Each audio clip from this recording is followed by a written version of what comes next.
आणि मागे मी बोललो म्हणजे विष्णू दादाशी माझं बोलणं झालं की अरे बाबा लातूरचे लोक नेमके असतात कसे, काय कशा पद्धतीने ऐकतील माहित नाही, पहिल्यांदा येतोय. मग दादा बोलला की अरे विशाल, त्यांनी कान आपल्याकडे दिले म्हणे कार्यक्रमात तरी चालतील, ध्यान अमेरिका असेल तरी चालेल. मी दादाला बोललो, दादा मग आजी म्हणते बाबू लोकांच्या जिलेबीकडे पाहून पोट नाही भरत, त्यांची चटणी भाकर कामाची असते.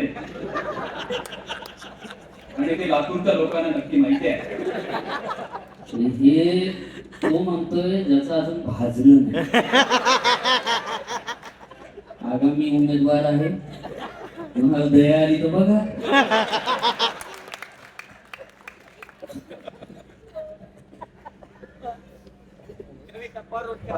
रोहित दादांना सांगितलं की बरेच लोक हसत नाहीत, मोकळं होत नाही. सकाळी विष्णू दादाचे एक मित्र आले, एपीआय साहेब, आणि त्यांनी फोटो काढायसाठी उभे राहिले.